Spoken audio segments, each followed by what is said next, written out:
Programa Revista Rural. Oferecimento Rural Flix, para ver, aprender e se divertir.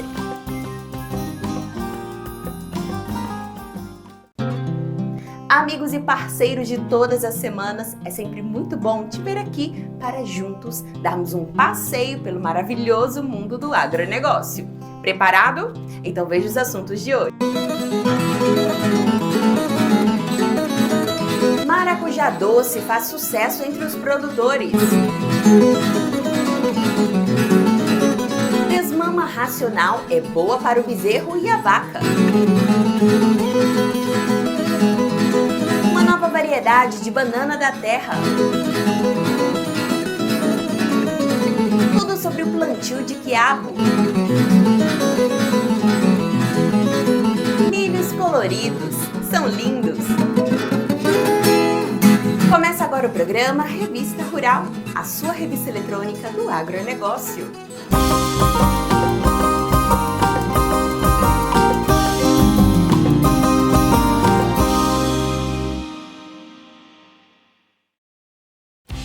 E aí, que tal ser membro do nosso canal? A gente precisa muito da sua ajuda para continuar o nosso trabalho. E sendo membro, você vai ganhar um presente especial, uma assinatura da Rural Flix. Sabe aquelas matérias que você adorou assistir aqui? Ou aqueles assuntos que você vive pedindo pra gente? Pois é, está tudo lá, organizadinho por assunto e à sua disposição, sempre que quiser. Legal, né? E o valor é bem baixinho, menos de uma latinha de refrigerante por mês. Dá essa forcinha pra gente, vai! E a gente continua buscando mais assuntos interessantes para mostrar. Que tal? Vamos entrar de vez pro nosso time? Após se tornar membro, não esqueça de entrar na Rural Flix e fazer o seu cadastro lá. Isso é muito importante. Em pouco tempo você vai receber a liberação da sua assinatura e aí já poderá curtir todo o conteúdo disponível. Vale a pena, viu? E ainda tem mais uma novidade. Os membros do canal vão receber também todos os meses a Revista Rural em versão digital, a melhor revista do agronegócio do Brasil. É muita vantagem, né? Então não espere mais e faça parte da nossa família. Estamos contando com você.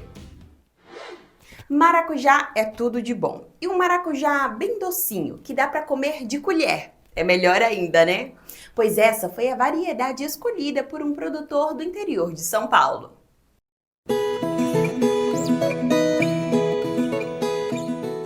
Em comparação com o maracujá azedo, o maracujá doce tem um tamanho maior e o formato lembra um mamão papaya. Já com relação ao seu sabor, adocicado e suave, dá para comer assim, de colher, in natura.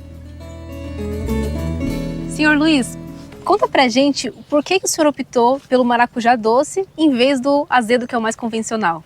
Eu gostei mais do doce por causa da polinização, né? Porque o maracujá azedo sempre tem que polinizar à tarde, sabe?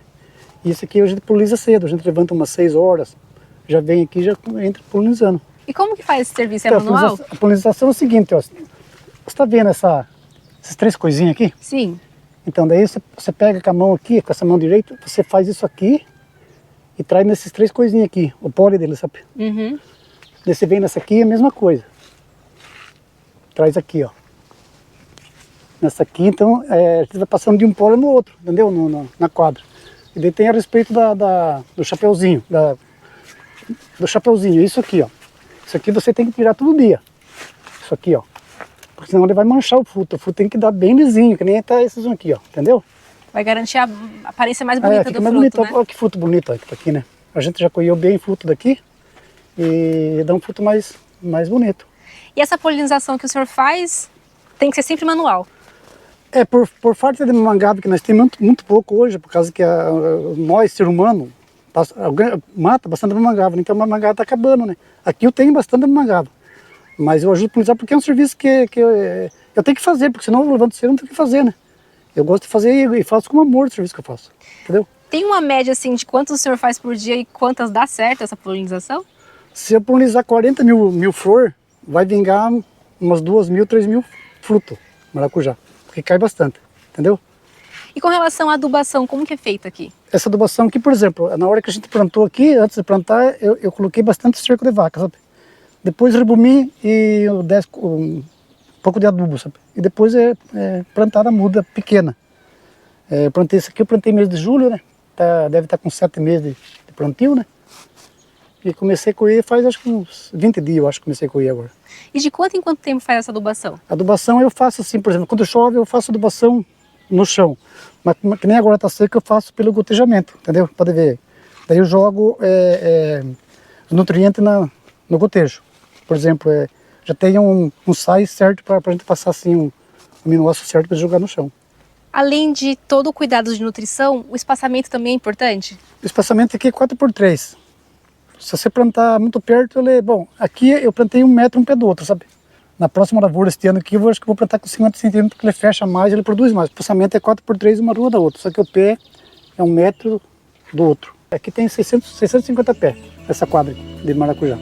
Na propriedade, o consórcio entre maracujá e milho rende um melhor aproveitamento de nutrientes do solo, além de tornar as plantas mais resistentes a pragas e doenças. Aqui é comum aparecer a mosca da fruta? É assim, então, você está vendo esse fruto aqui? Esse fruto aqui é a mosca da fruta que entrou aqui, sabe? Daí eu uso essa armadilha aqui, se chama Cira Trap, que a gente põe em volta assim, uns 20 galãozinhos disso aqui mais ou menos, e daí ele controla a mosca da fruta, sabe? Então ela entra, dá conta. Dá conta, pode ver que tem bastante bichinho aqui dentro, ó. Mas o bichinho, alguns maracujá ele pega, entendeu? É normal. E aí quando pega, o que acontece com a fruta? Essa fruta aqui é uma fruta que vai ficar perdida, né? Mas se você põe bem antes, quando começar a florar, assim como começar a florar, se você pôr, ela já ajuda bastante para não entrar, sabe? Capinar com enxada ou fazer podas, nem pensar. O produtor conta que esses processos podem facilitar a entrada de bactérias. E através da raiz também pode usar enxada? Não, de maneira nenhuma. Aqui a gente roça tudo roçado, entendeu? Não pode pegar enxada porque a própria enxada atrapalha para as raízes, porque é veia, né? Que nem os veias do corpo nosso. Eu só roço, nunca uso nem veneno para matar assim, herbicida, e nem enxada. Essa bactéria, por exemplo, assim, as folhas, ela mancha as folhas, assim, sabe? Os galhos, ela seca, isso aqui, ela seca, entra a bactéria, por exemplo, aqui, ela come todo o pé, seca todo o pé. Tem, por exemplo, o trips. O trips é uma das piores coisas que tem também, o trips. Porque o trips, ela entra na flor, na florada assim, e depois ela prejudica o fruto. Mas a gente passa uma vez por semana um produto aí que é bom para isso. Dá pra gente dizer que tem alguma fase da planta que ela é mais frágil, propensa a doenças ou não? Eu acho que não. Eu acho que, por exemplo, se você manter bem a pulverização certinha, eu acho que é muito difícil de entrar doença. Eu sou uma pessoa que uso bem, sou bem assim, gosto de fazer uma pulverização bem feita. Eu não misturo veneno, 3, 4 venenos, muita gente põe 3, 4 venenos, eu não uso. Se eu for passar aminoácido, se for um inseticida ou fungicida, cada um tem o seu... E aspersão? Com turbina, pulverizado com trator. Em dias bem quentes, com a ajuda de uma tesoura, os brotos são retirados e em seguida é feita a pulverização. Aqui agora é a embalação. A parte da embalação é só comigo, porque a gente já tem uma mão um pouco mais delicada, porque aqui a gente tem que colocar, ó, vocês estão vendo que eles são uma cor só. Porque não pode colocar um verde no meio dos amarelos, porque senão chega no barracão ou chega lá no Ceasa, eles vão mexer, né? E daí para eles encontrarem todos eles por igual a fruta é difícil, sabe? Com demandas para diferentes regiões do país e até exportação, os produtores colhem os frutos de acordo com a preferência do comprador. Teve uma vez que a gente vendeu para uma firma aqui, Pilar, sabe? Que foi fruto verde. Porque tem uma turma que gosta. O Ceasa é só o maduro para São Paulo. Agora, quando é uma firma, daí eles já pegam um tanto bem verde. Esse aqui a gente já sonda no pé, se ele tá pesado, sabe? Assim, mas como que nós vai colher verde? Será que tá cheia a polpa lá dentro.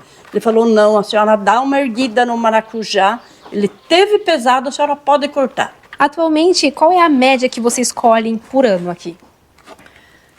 Olha, a média é de umas 4.000 caixas, até mais um pouco. Só que a planta, ela aguenta mais de um ano, sabe? E a caixa pesa quanto, cada caixa?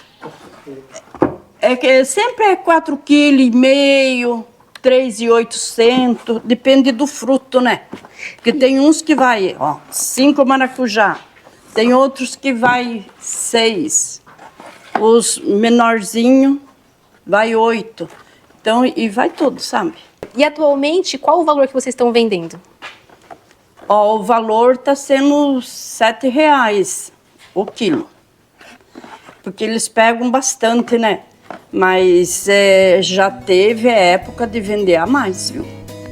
Seu Luiz e Dona Anice são produtores rurais desde os 7 anos de idade, quando se conheceram, e contam que a área ocupada por maracujás antes era repleta de uvas. Eu plantava uva, plantei uva aqui em 95. Acho que toquemos 25 anos uva Itália. Só que por causa de estar muito difícil hoje a mão de obra, né? E a gente está ficando meio de idade, né? Daí foi arrancado e me chamou com maracujá, que foi uma lavoura melhor. Mas antes nós tocava estufa, eu com ela e o Lucas, meu filho. Só que agora o Lucas que toca as estufas e eu mexo com maracujá. E quando vocês tiveram a ideia de plantar maracujá doce, por que vocês não escolheram o convencional, que é o azedo? Então, foi até gozado, porque eu fui na casa de uma vizinha minha, até que ela morreu, essa vizinha minha. Eu fui na casa dela um dia, ela estava colhendo maracujá e eu fiquei bobo de ver o maracujá dela, sabe? Daí eu falei para ela, puxa vida, eu não vou plantar por causa de inveja assim, mas eu vou plantar uma quadra de maracujá lá em casa. Ela me falou assim, olha, o sol nasceu para todos nós, pode plantar que dá certo. E daí eu cheguei aqui, né, estava produzindo, na época tinha abobrinha que nós estávamos colhendo, né. Eu arranquei todo o quadro de abobrinha e foi uma luta para me vencer ela, para me arrancar a abobrinha. Arrancamos todas aquela abobrinha e eu mexi na terra e plantei em julho de 2022, acho. Nós ficamos 2 anos colhendo, acho que nós colhemos 7.000 caixas na época, nesses 2 anos. Daí eu arranquei em abril, acho que foi do ano de 2023, e daí plantei esse que nós estamos produzindo agora. Conseguiu convencer completamente de arrancar tudo. Ela, mas ela no começo foi duro, porque ela não, ainda estava bom o preço, tava bom o preço, mas eu fiquei tão cucado com aquele serviço, com aquele maracujá da menina lá. E foi, então valeu a pena ter feito esse investimento. Valeu a pena. Todas as coisas que você fazer, você tem que ter amor. Primeira coisa é amor. Se você não tiver amor no que você faz, pode esquecer, uma lavoura. Por exemplo, eu entro, está encostado com a minha casa, mas eu entro mais de 10 vezes por dia dentro do maracujá. Ver uma folha, ver um fruto. E nunca também eu chego até na metade da rua. Eu gosto de atravessar a rua, não chego até na metade. Eu gosto de atravessar a rua, para mim é uma simpatia que eu acho. Tem que falar com a lavoura. Chegar no pé, como está bonito os seus frutos aí. Então a gente tem que... eu acho que eles entendem, a lavoura entende a gente, né? Eu levanto umas 6 horas da manhã, né? Umas 6 horas, daí eu já por início, depois, quando eu estou quase terminando, que ela vem tomar café. Sempre leva o café até embaixo do maracujá. Ele toma vários dias, ele toma o café embaixo da planta. A senhora fica até com um pouquinho de ciúme, né? Eu falo, à tarde, alguma vez, eles, meu pessoal, eu vou lá no quarto ver se ele está dormindo, descansando. Nada. Daí eu vou procurar, ele está embaixo, tirando o chapeuzinho. Daí nós saímos no escurecer de lá, porque eu, com o óculos, eu enxergo mais, eu vou apontando aqui, aqui, aqui, ele vai. Eu quero ver se eu faço um outro caramanchão agora, mês de maio, junho, eu quero ver se eu faço um outro caramanchãozinho para mim. Porque sempre tem que ter uma lavoura nova, né? Porque senão você não pode parar de colher. Você sempre tem sempre está entrando dinheiro, porque você tem... Eu hoje já não tenho assim... Antigamente eu era ganancioso com as coisas, eu queria ter aquilo. Hoje não, hoje eu só tenho que agradecer a Deus pelo que eu tenho, porque eu com ela sofremos muito quando casamos. Foi difícil a nossa vida, né? Junto, trabalhava junto, trabalhava na roça, comia comida fria. Hoje não, hoje na porta da casa o serviço, né?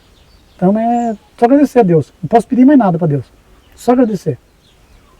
Gratidão só, porque toma um café, quentinho, almoço quentinho, café da tarde, a janta, se a gente está cansado, não quer nem fazer uma janta, só corre na padaria, traz coisa, faz um lanche. Falei, é muito difícil a gente trabalhar fora, viu?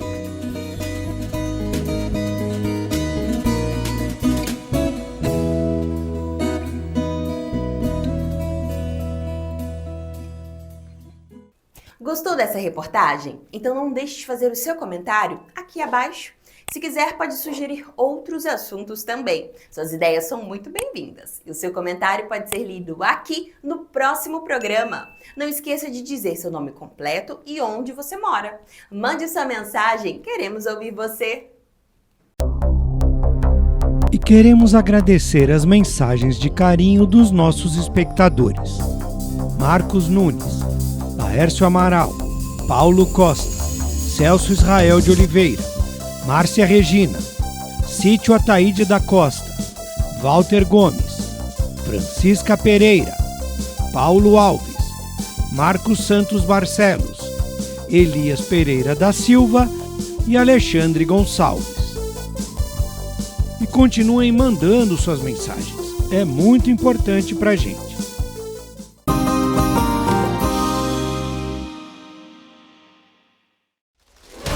Chegou o Ruralflix, um novo serviço de streaming inteiramente voltado para o agronegócio. Nele, você vai assistir todo o conteúdo produzido pela equipe da Revista Rural, organizado por assunto e área de atividade. E você pode acessar pelo computador, tablet ou smartphone. Legal, né? Então não perca tempo e tenha acesso a todas aquelas reportagens que você tanto gosta. Ruralflix, para ver, aprender e se divertir.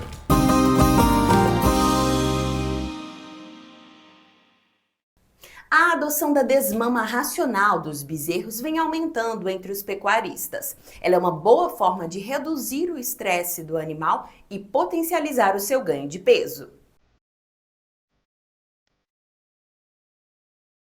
O momento da desmama é sempre muito estressante, tanto para o bezerro como para a mãe. Na verdade, dependendo de como a desmama é feita, pode ser estressante também para o pecuarista, ocasionando prejuízos produtivos e financeiros. Por conta disso, a Embrapa desenvolveu um sistema de desmama racional, onde os bezerros, aos 8 meses de idade, são levados para um piquete e as mães para outro, separados apenas por um corredor. Isso permite que eles continuem mantendo contato visual, se escutando e sentindo o cheiro um do outro. A desmama foi realizada hoje, então por isso dá para perceber que eles estão estabelecendo essa comunicação por meio dos mugidos. Mas ao longo dos 15 dias que eles permanecem aqui nessa área, essa comunicação passa a ficar mais rara, né? E a possibilidade deles terem a comunicação também visual, né? Estarem próximos, reduz o estresse dos animais. Então nós percebemos que aos 12 meses, os animais que foram desmamados pela desmama racional, eles tiveram um ganho de peso maior do que aqueles animais que vinham sendo desmamados pela desmama tradicional. Além disso, para as fêmeas, aos 12 meses, quando nós mensuramos o temperamento, as fêmeas foram menos reativas do que aquelas desmamadas em desmama tradicional. Então esse manejo é adotado aqui e ele pode ser adequado na fazenda conforme a situação, ou a presença de pastos adjacentes ou pastos contínuos, com a presença do bebedouro próximo, para que possa se estabelecer então essa prática.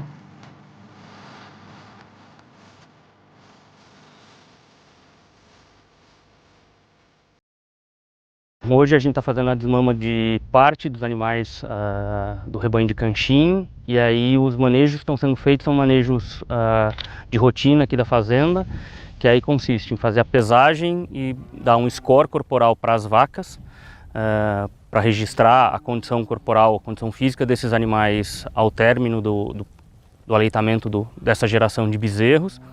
E aí depois a gente vai fazer nos bezerros a pesagem, vai dar uma dose de vacina contra Clostridium, um reforço na vacina contra a clostridiose.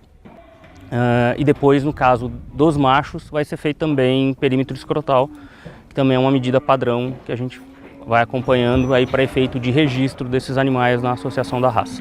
Todo o procedimento que está sendo feito independe do método de desmama que a gente vai usar. Isso é padrão, o que a gente quer é caracterizar a condição da vaca e do bezerro no momento da desmama.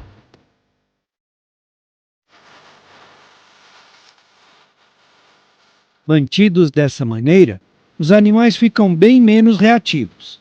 As chances de ferimentos ou fugas, quebras de cerca e outros problemas são bem menos frequentes.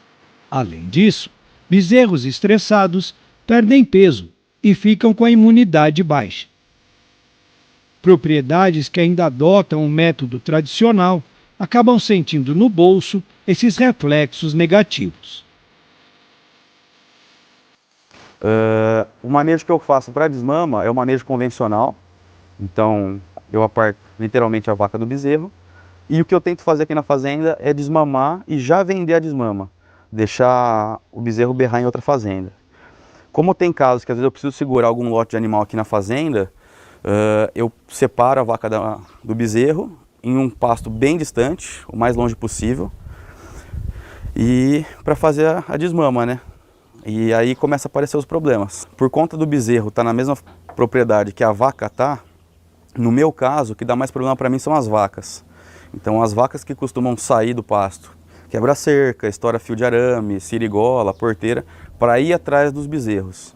Em relação aos bezerros irem atrás da vaca, aqui eu não tenho esse problema. Os bezerros, eles são bem comportados, mas o que dá maior problema mesmo são as vacas. Da hora que ela vai forçar uma cerca, principalmente se for de farpado, sempre tem alguns arranhões, cortes, que depois a gente tem que voltar o gado, pegar no pasto, ou às vezes trazendo curral, dependendo da gravidade do ferimento, fazer a cura, acompanhar a vaca para ver se ela vai melhorar. Tem que parar o pessoal para ir arrumar a cerca que a vaca quebrou. Nisso não sai só uma vaca, geralmente sai um lote grande, então tem que ficar na fazenda procurando onde estão as vacas, fazer recontagem. Então é mais desgastoso e custa, né? Porque eu paro todo o serviço da fazenda para focar em arrumar a cerca, medicar animal, ir atrás de vaca que às vezes saiu, mas a gente não achou ainda. Então é um problema bem complicado. Quando feito a desmama que era chamada desmama bruta, a gente usava pesar os animais, vacas e bezerros, apartando esses animais no curral, levando para um lugar distante um dos outros da fazenda, separando mãe e filho. E com esse desamparo de mãe e filho, ouvia muitos acidentes, cortes, membros quebrados, patas, pernas, arrebentavam-se cercas e mesmo até óbito de animais que no outro dia se encontravam animais enroscados em cercas quebradas, arames. Os estudos da Embrapa avaliam o comportamento dos animais para confirmar na prática as vantagens trazidas pela adoção do método. Os resultados obtidos impressionam. Como parte das pesquisas em comportamento e bem-estar animal, nós podemos realizar a mensuração do temperamento desses animais em ambiente de contenção.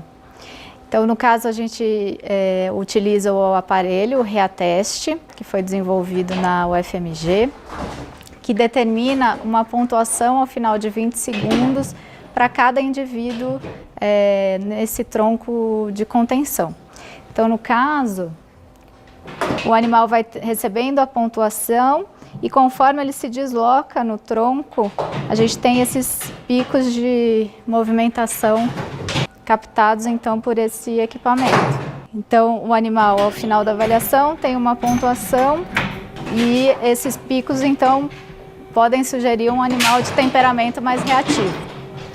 Estudos já com várias raças, estudos mundiais, indicam que um animal de temperamento mais tranquilo, ele vai ter um ganho de peso superior, vai ter uma saúde melhor, vai responder inclusive melhor às imunizações que ele recebe ao longo da vida, A qualidade da carcaça no abate vai ser melhor. Então, o intuito é identificar os animais que são esses extremos, né, de temperamento muito reativo, e não utilizá-los no acasalamento, né? Então, em termos de aplicação do melhoramento genético, essa é a função desse tipo de avaliação. Ao final da avaliação do grupo, o programa elabora uma planilha em Excel, né, onde a gente pode verificar toda a variação que ocorre, né, então, de animais que vão de 430 pontos de reatividade até animais aqui com 11.877 pontos, né? Então, o importante, em termos de aplicação do melhoramento, é identificar essa variação e chegar na estimativa do quanto disso é genético, é herdável, né, e pode ser trabalhado no melhoramento da raça, e o quanto disso é fator ambiental.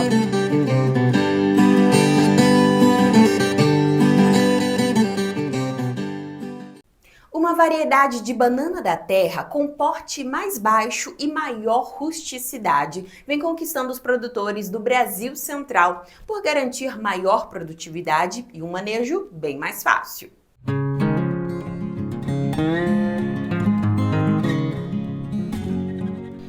Os bananicultores têm no mercado uma nova variedade do tipo terra à sua disposição. Criada pela Embrapa e parceiros, a BRS Terra Anã vem para suprir a demanda por novas cultivares. A região de Tangará da Serra, em Mato Grosso, é por onde a produção está se iniciando. Isso porque esse foi o local onde seu potencial produtivo melhor se expressou, além da importância que a fruticultura tem para a região. A cultivar Terra Anã, ela tem como particularidade o porte baixo, isso o próprio nome já indica, né? E é uma grande vantagem quando comparada com os plátanos hoje na região, principalmente a cultivar Farta Velhaco, que domina a área de produção aqui em Tangará da Serra e também no estado de Mato Grosso. Em comparação com essa cultivar, então a Terra Anã, ela tem de fato um porte muito mais baixo, um ciclo mais precoce. No que diz respeito à qualidade produtiva, ela apresenta um cacho maior, um maior número de frutos, e com isso confere uma maior produtividade, levando ao que o produtor ele tenha um retorno econômico mais proeminente. E além disso, a Terra Anã ela também apresenta outras vantagens comparativas, como uma menor atratividade no que diz respeito à broca do rizoma, uma melhor tolerância ao frio e também características associadas com qualidade do fruto. Importantes dentro do mercado produtivo, o trabalho de pesquisa e transferência de tecnologia também tem como objetivo beneficiar a produção familiar, gerando oportunidade de renda para os agricultores. Para a agricultura familiar é imprescindível que a pesquisa, a assistência técnica e a extensão rural aconteça. Nós precisamos que esses melhoramentos genéticos que acontecem com a fruticultura, ou mesmo na criação de animais, de gado, do gado de corte, do gado de leite, nós precisamos que o manejo, melhoramento genético e também o melhoramento das pastagens chegue até o produtor rural. Assim como também o melhoramento das espécies de fruticultura do que o Estado tanto precisa. Hoje nós importamos uma quantidade muito grande de frutas de outros estados e temos uma capacidade enorme de produzir aqui em Mato Grosso. Uma das mais vantagens faz jus ao nome dela, né? BRS Terra Anã, que é o porte baixo, facilidade de colheita, menos apreciada pela broca. A produtividade dela chegou a ser 200% a mais do que a Farta Velhaco, aqui nas condições da minha propriedade, Tangará da Serra, no Mato Grosso. E ela é uma saída para os produtores hoje da região, não só da região, mas do nível Brasil, por você correr menos risco de tombamento pelo porte baixo dela e ligado à produtividade elevada dela. O que eu percebi na Terra Anã, ela é bem firme, né? A cor dela, ela não muda, é amarelinha, ela é padronizada, né? E a durabilidade, como a gente precisa que a banana conserve verde, a durabilidade dela é bem mais do que das outras bananas. A produção de frutas em Mato Grosso gira em torno de 15 mil hectares, sendo 7.200 só de banana, A fim de fomentar ainda mais o trabalho do pequeno produtor no campo, a Secretaria de Agricultura Familiar prevê a distribuição de mudas para os bananicultores. Tendo em vista que é uma cultivar que já mostrou o grande potencial, né, pelo porte, por todas as características de produção, evita tombamento com vento, e dentro da fruticultura, que é uma das principais cadeias apoiadas pela Secretaria de Estado de Agricultura Familiar, a gente vai dar prioridade para a difusão dessa tecnologia, a disseminação dessas mudas para todo o estado de Mato Grosso, para aqueles agricultores que tiverem interesse na produção de banana terra para atender o consumidor mato-grossense.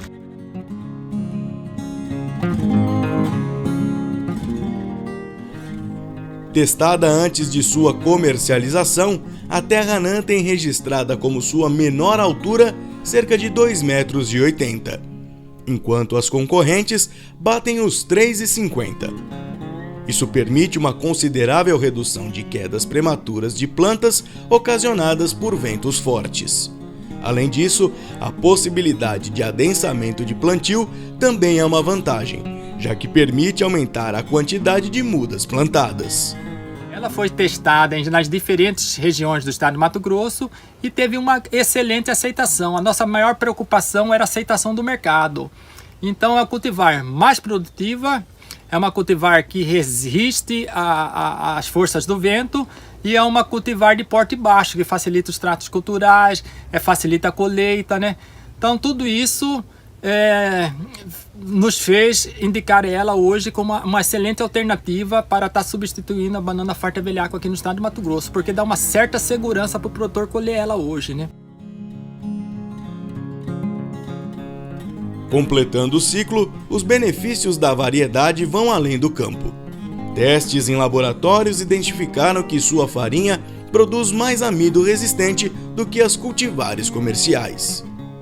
Para o consumidor, esse amido atua como fibra insolúvel, incentivando o crescimento de bactérias benéficas do intestino grosso, contribuindo assim na batalha contra doenças inflamatórias do sistema digestório.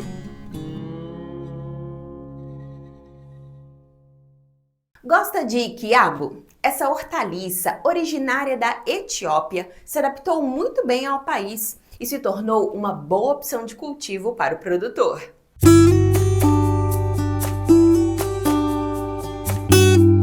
Conhecido por alguns como o caipira que veio da África, o fruto do quiabeiro é parente do algodão e do hibisco, mas faz sucesso mesmo por oferecer saúde e muito sabor para a culinária. O quiabo é cultura que gosta de clima de regiões mais quentes, né? De clima mais ameno. É normal produtores também produzirem quiabo o ano todo, mas na épocas frias a produção dele vai diminuir. É muito raro falar de alguém plantando uma estufa e a maior parte está no campo aberto, produtores aí que gostam de fazer uma população de planta maior, algumas regiões que é muito quente ou às vezes chove mais, daí diminui um pouco a população, né? Não muda muito de região para região. Além da preparação adequada do solo, escolher variedades mais precoces e produtivas está nos planos do produtor. O quiabo é natural, né? Igual todas as outras culturas, tem um preparo de solo, uma análise de solo, né? Para poder fazer uma boa correção, pensando aí no calcário, de uma adubação de micronutrientes também. Os materiais convencionais que existem no mercado, que são chamados de Santa Cruz, são materiais aí que levam aí numa média de 80, 90 dias para começar a dar o primeiro fruto. Hoje a gente está trazendo para o mercado materiais que começam a produzir com uma média de 55, 60 dias. A gente pode considerar que uma planta, se produzir acima de 500, 600 gramas, já é uma boa produção, já é uma alta produção. A gente está oferecendo para o mercado plantas precoces, para o produtor começar a colher o quanto antes, e que tem uma boa longevidade de colheita também, né? Materiais que está chegando em uma média por planta de 700, 800 gramas por planta, hoje está sendo recorde, é o que a gente está conseguindo oferecer. Para a qualidade final do produto, prevenir e remediar são alternativas a serem pensadas. assim como a irrigação e a adubação. Hoje o produtor tem, né, bastante aí alternativa, né? Pode estar usando uma técnica que a gente usa aqui na Agristar, que é o mulch, que ele evita, né, ervas daninhas, ajuda a manter umidade por mais tempo também, né? Mas é comum produtores fazer técnica de capina, dependendo do mato, existem herbicidas também que não vai prejudicar a planta do quiabo, vai matar só a erva daninha. O quiabo, a principal doença é o weed, é um fungo, né, que dá nas folhas, acaba depois matando a planta, né? Essa é a principal doença foliar do quiabo. Outra doença também que o produtor tem que estar tendo um cuidado sempre com o seu solo, que são nematóides, né? Então terras que tem muita pressão de nematóide, o quiabo também tem que ter um cuidado a mais, tem que ter um tratamento biológico aí para evitar ter um problema lá na frente.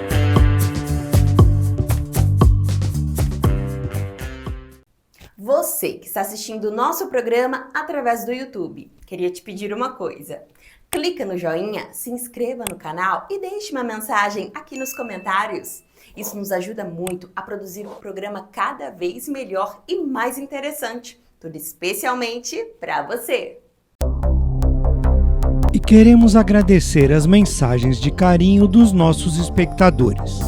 Evaniel Vicente, Rosana Graciele, Fábio Lopes, Sérgio Luiz de Oliveira, Luiz da Silva Teixeira, Alex Cidreira, Márcio Giacomo Befa, Benedito Seixas, Lindalva Sulina, José Luiz Fabre, Valmir Cipriano e Paulo Santos.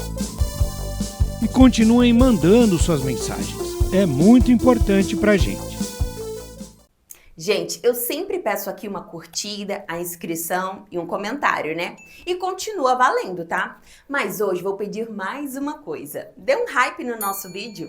Essa é uma classificação nova do YouTube, que ajuda muito a divulgar o nosso canal.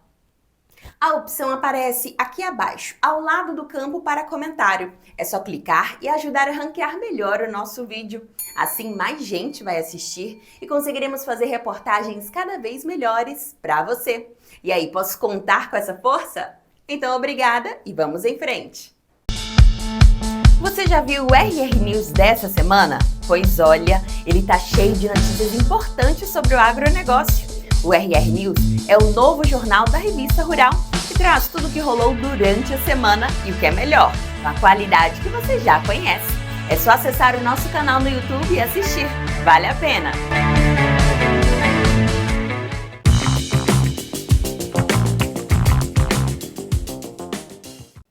Os aspectos práticos essenciais para o confinamento de gado de corte, desde as etapas de manejo até os principais indicadores ou técnicos.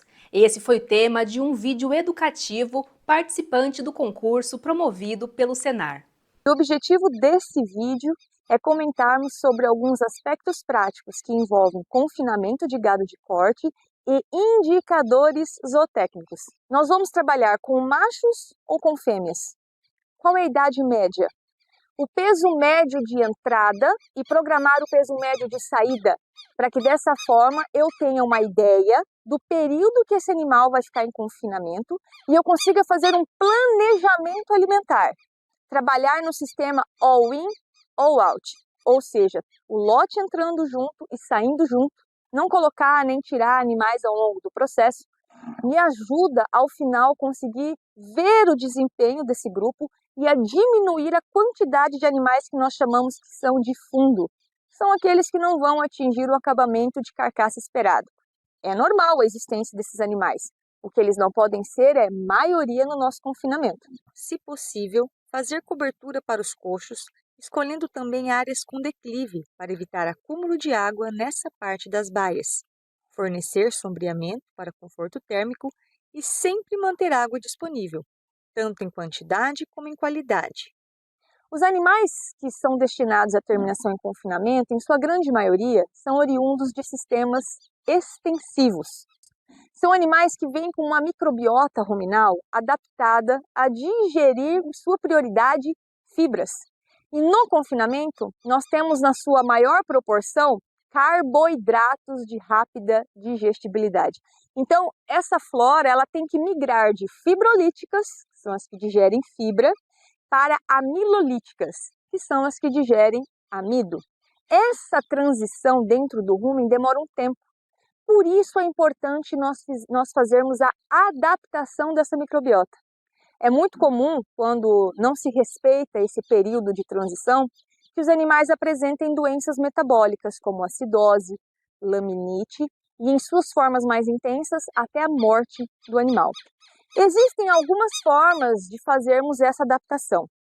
A mais usual é aquela em que nós iniciamos com alto volumoso, fazemos 3 etapas de adaptação, dieta 1, dieta 2, dieta 3 e, por último, a dieta final, que é a que vai conter, na verdade, uma grande quantidade de energia.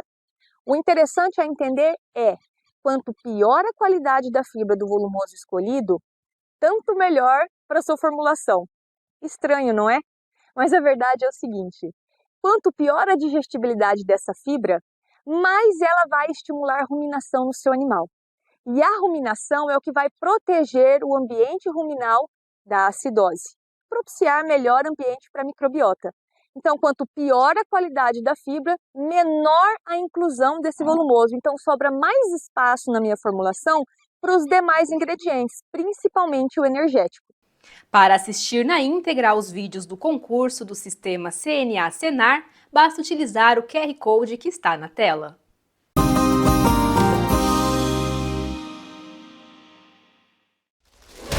Chegou o Rural Flix, um novo serviço de streaming inteiramente voltado para o agronegócio. Nele, você vai assistir todo o conteúdo produzido pela equipe da Revista Rural, organizado por assunto e área de atividade. E você pode acessar pelo computador, tablet ou smartphone. Legal, né? Então não perca tempo e tenha acesso a todas aquelas reportagens que você tanto gosta. Rural Flix, para ver, aprender e se divertir.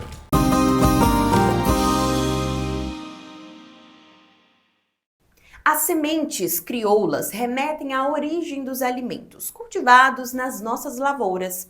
A sua preservação é muito importante, principalmente para manter a base da nossa alimentação sempre forte.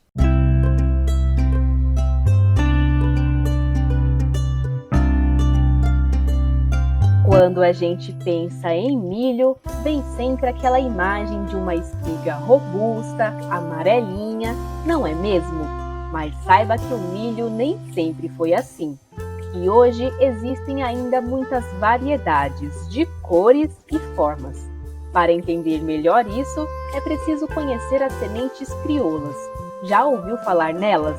São muito importantes, tanto como símbolos da origem da cultura, como um banco genético inestimável para a evolução da lavoura. Tradicionais, saudáveis, rústicas e diversificadas são algumas das características das sementes crioulas. Mas você sabe o que elas representam?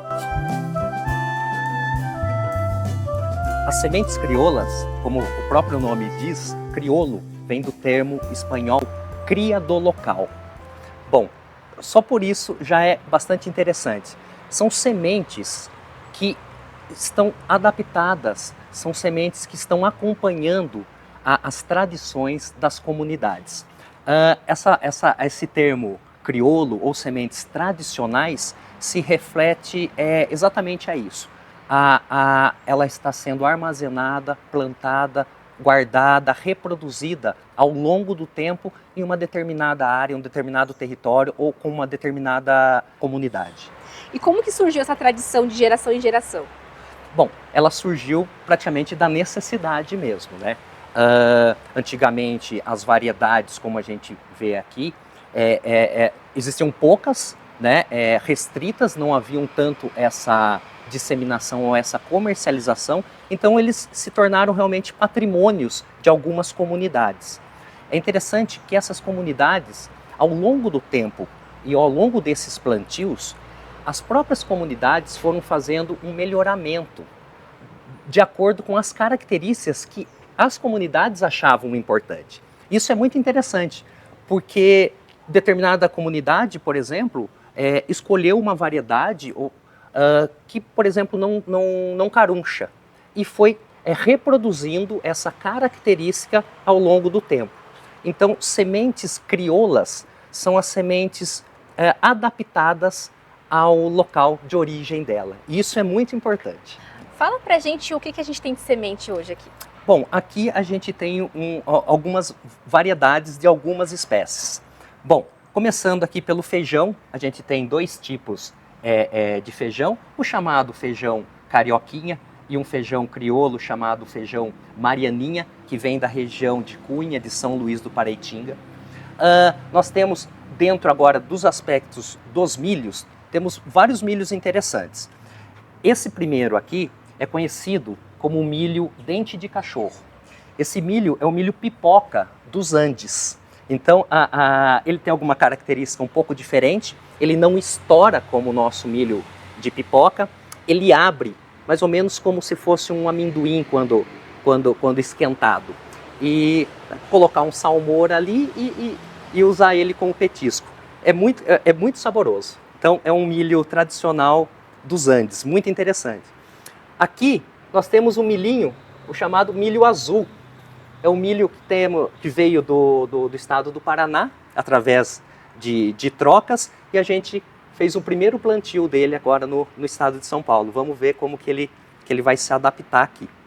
Ainda dentro desse amplo aspecto dos milhos, aqui a gente tem os mini milhos, né?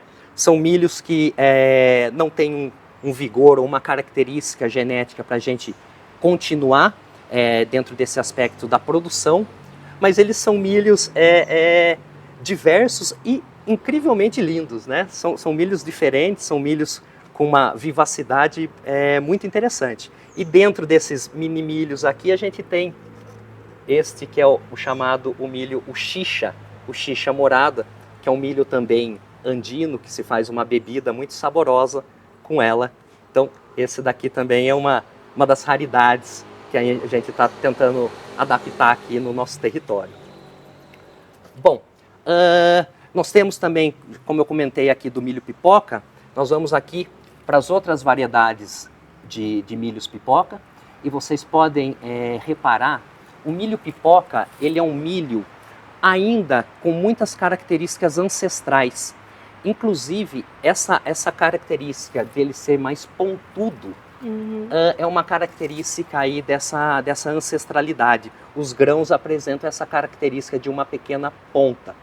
Então, aí também a variedade que nós temos, o milho, além do milho amarelo que comercialmente a gente compra, o milho vermelho, o milho preto, o milho branco, o milho preto e branco também, o qual teve esse grato cruzamento. Aqui nós temos o milho roxo, e dentro também dos milhos roxos, a gente tem uma grande variedade. Muitas vezes a gente tem o milho roxo, mas com o seu envoltório, com a sua palha branca. E nesse caso aqui nós temos o milho roxo já com a sua palha naturalmente roxa. Nesse caso aqui ela bem escura.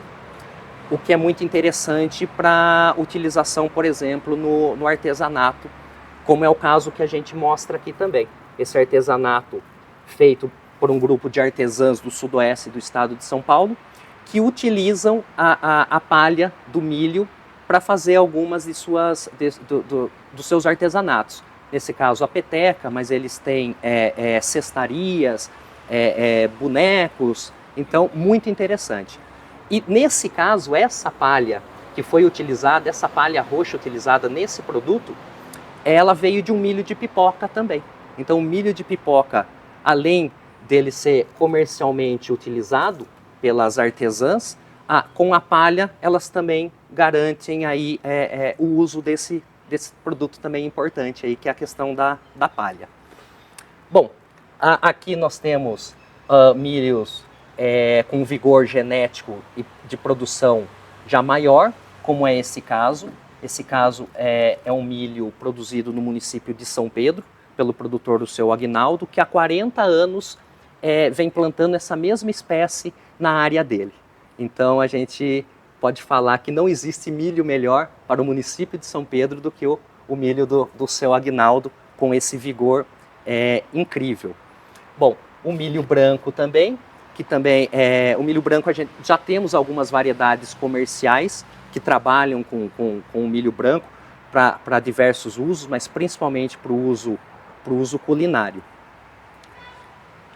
E esse milho agora é o milho do gema de vidro. Esse milho colorido aqui é o que muitas vezes a gente vê na internet e é até comercializado como gema de vidro, que é uma variedade norte-americana, mas nós temos a nossa versão aqui no Brasil e aqui no estado de São Paulo.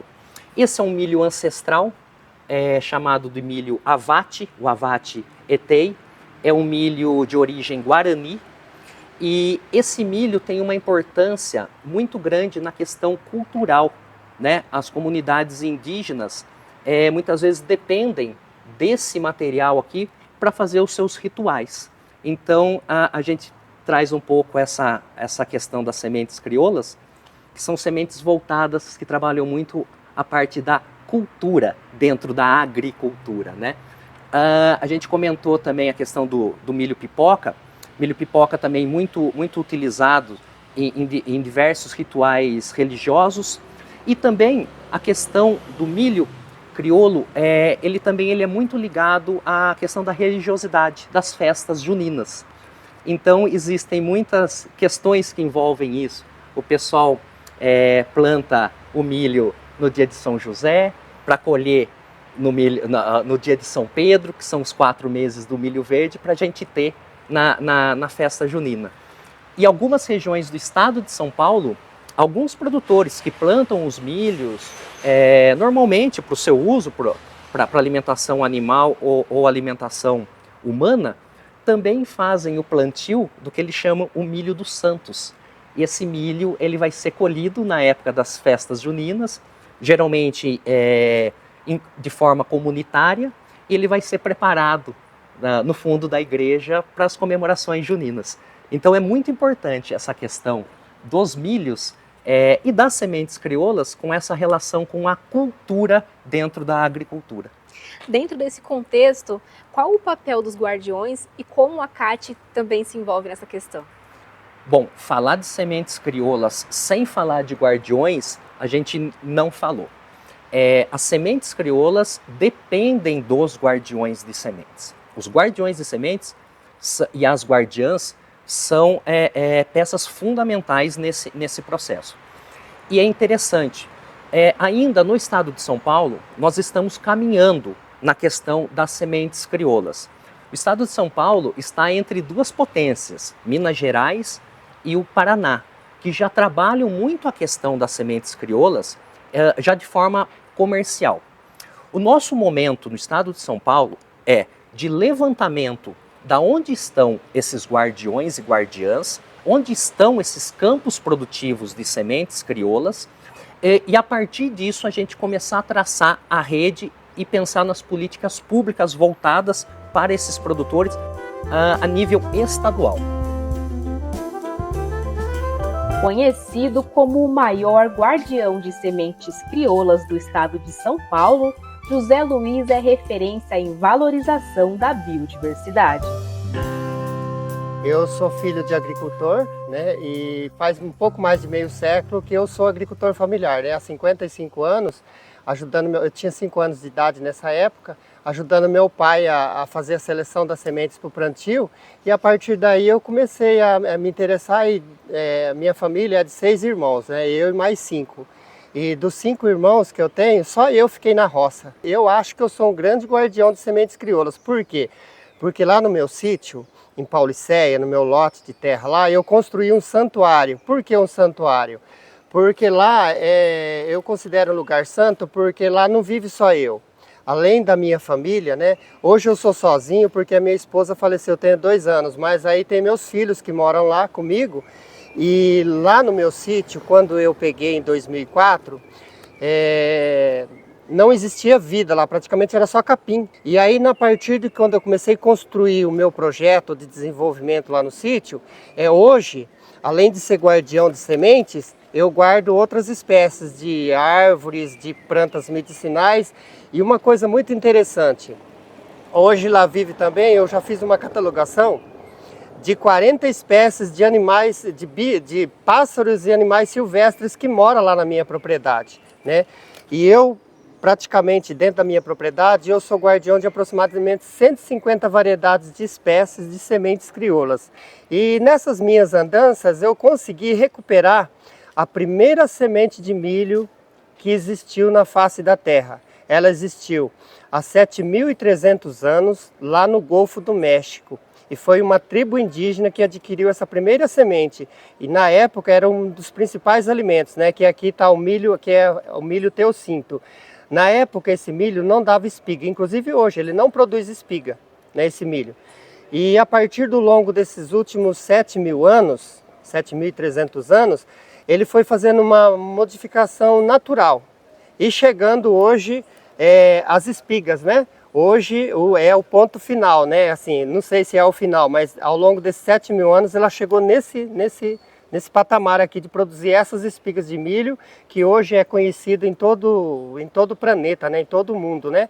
Mas todas as sementes de milho, elas foram originárias aqui da América Latina, né? Inclusive aqui no Brasil, né? Ela nasceu no México e chegou até aqui no Brasil. Então, para o senhor, o que significa ser um guardião? Qual a importância disso? Eu tenho uma inspiração minha bíblica, né? Eu tenho uma inspiração bíblica, porque há alguns milhares de anos atrás existia uma pessoa chamada José do Egito e ele conseguiu salvar todas as nações com alimentos, né? E que ele guardou nos silos. Então essa inspiração eu trouxe para mim. E aí eu quis fazer isso daí, não é nem tanto por ganhar dinheiro. Hoje eu ganho um pouquinho de dinheiro com a produção de sementes crioulas, mas eu tenho orgulho de ser guardião e de preservar essas sementes para outras comunidades, outras pessoas, que eu não sei quando que vai durar isso, mas eu tenho prazer e orgulho de guardar e de apresentar e de fornecer nos projetos que me procuram para poder ajudar e contribuir nesse desenvolvimento.